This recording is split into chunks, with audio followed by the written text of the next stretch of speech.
Hi, this is Flip the World Upside Down. Okay, today what we're going to do is start a new series. I've come to the realization that not everyone has time to do research and read a book and highlight information. So what we are going to do is point out the most prominent parts of the particular book we are reading and once in a while have our own take on what is being written to expose what we believe to be a heretical organization that is treating widows unbiblically. Please bear with us while we read the text within the book as it is written in older English, which is sometimes hard to read. Okay, so this one's called "In Secret Instructions of the Jesuits," but this is suppressed anti-Jesuit documents from the past that have been found and scanned in. So I'm on page 37 here, and number 7, let the greatest sums be always extorted from widows by frequent remonstrances of our extreme necessities. Okay, number 3, I'll read the whole paragraph. The same must be observed when the prince happens to engage in any enterprise which not only equally approved by all his nobility, for in such cases he must be edged on and excited, whilst they, on the other hand, must be dissuaded from opposing him and advised to acquiesce in all his proposals. But this must be done only in generals, always avoiding particulars. Okay, it will be very proper to give invitations to such to attend our sermons and fellowships, to hear our orations and declamations, as also to compliment them with verses and theses, to address them in a genteel and complacent manner, and at proper opportunities to give them handsome entertainments. And let proper methods be used to get knowledge of the animosities that arise among great men, that we may have a finger in reconciling their differences, for by this means we shall gradually become acquainted with their friends and secret affairs, and of necessity engage one of the parties in our interests. Okay, this is something else that popped out at me. Number 7, due care must be also taken by such of our members who have intercourse with bishops and princes, that the society, when these found either colleges or churches, may always have the power of presenting vicars for the cure of souls, and that the superintendent of the place for the time being be appointed curate, to the end we may grasp the whole government of the church and its parish, and by the means become such vassals to us that we can ask nothing of them that they will dare to deny us. Wherever the governors of academies hamper our design, or the Catholics or heretics oppose us in our foundations, we must endeavor by the prelates to secure the principal pulpits, for by this means the society at least may some time or other have an opportunity of remonstrating their wants and laying open their necessities.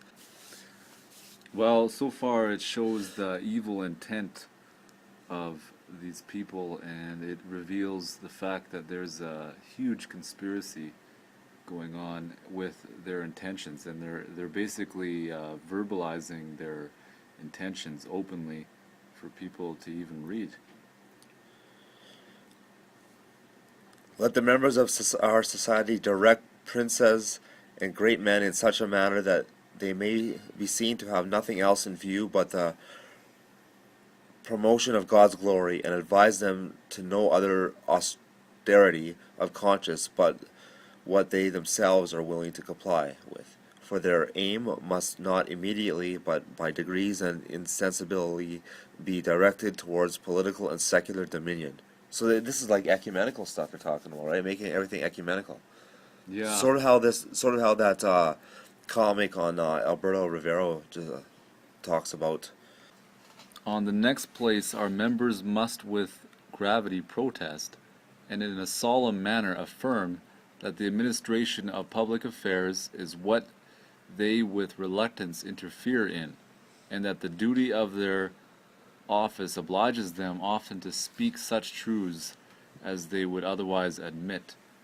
When this point is once gained, care must be taken to lay before them the several virtues persons should be furnished with who are to be admittedly into the public employs. So here we see them openly planning basically every aspect that we see in front of us, so that we always have like a public figure. And it mentioned before about the clergy, about how the Uh-huh. clergy would be seen as like a healer of the soul. I mean, they really want to take the He takes the presence. place of Christ big time. So this is This the is antichrist, anti-biblical, man. and it's the fact that they're targeting widows Yeah. specifically. We know How evil that that is. the Bible talks about persecution against different classes, Why is it doing that? and widows is one of them. So Satan, his intention is to basically go after the widows for that reason, because God hates that. Okay, keep going. Read that number 3 one there. Wherefore, let the confessors and preachers belonging to our order be informed by our friends of persons proper for every office, and above all, of such as are benefactors, and whose names let them carefully keep by them, that when proper opportunities occur, they may be palmed upon the prince by the dexterity of our members or their agents. Wow. Yeah, that's pretty deep. Agents, like meaning the Jesuit generals and patsies that do their work, like all the other Jesuit readings. Let them seldom or never accept of small presents for their own private use, but rather recommend the common necessities of the province or college. So they're determining in their own minds and what their opinions of what should be included in the curriculum at school. Mm-hmm. So at home, let chambers plainly furnished content them, and let them not appear in showy dresses, but be ready at every turn to administer their ghostly advice to the meanest person about the palate, lest they give others occasion to believe they are willing to be helpful but the great. Interesting. That's a little bit unusual. It's wording. Here, I can read the next one. Verse 6. Immediately upon the death of any person of post, let them take timely care to get some friend of our society preferred in his room. But this must be cloaked with such cunning and management as to avoid giving the least suspicion of our intending to usurp the prince's authority. For this reason, as has been already said, we ourselves must not appear in it, but make a handle of the artifice of some faithful friends for effecting our designs, whose power may screen them from the envy which might otherwise fall heavier upon the society. Wow, that's deep, because right there he's stating that they must never let it be known publicly that there is a conspiracy behind the scenes. And so we see nowadays they always try to convince people that we shouldn't believe that there's a smoke-filled room where they're discussing the plans and affairs of the world. They can never have that happen. They have to make us believe that there really is a front man that speaks for the person, and the biggest example right now would be someone like Obama. You know, like he's not even a president, really. I mean, he's not calling the shots. They're behind the scenes, but they're like, oh, we don't want to let people know. We don't want to let the general public realize this. We always want to make them feel like there's a person in the public eye speaking on their behalf. Okay, I'll read this next one here. We must not be discouraged or beat down by this sort of men, but take proper opportunities demonstratively to convince princes and others in authority who are in any way attached to our interests that our order contains the perfection of all others, excepting only their cant and outward austerity of life and dress. But if another order should claim preeminence in any particular, that it is ours which shines with the greatest luster in the church of God. Wow, so right there they're stating openly again that they are the true way, and Well, they're taking the place of God and Jesus in the Antichrist. Bible. Yeah, exactly. Lastly, we Complicated? must persuade them that no society but ours is qualified for discharging an office of so great importance. Yeah, Just so another they're thing. basically the end all of every decision. Like they decide what is and isn't important kind of office instead of God's word, and obviously the office of Jesus. They wouldn't want that to happen.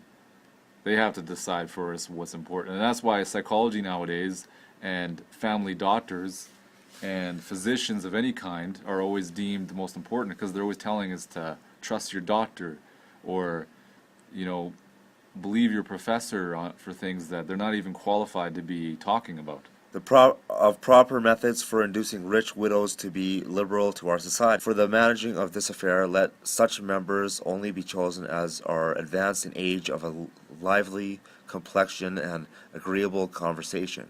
Let these frequently visit such widows, and the they begin to show any affection then- towards our order. Then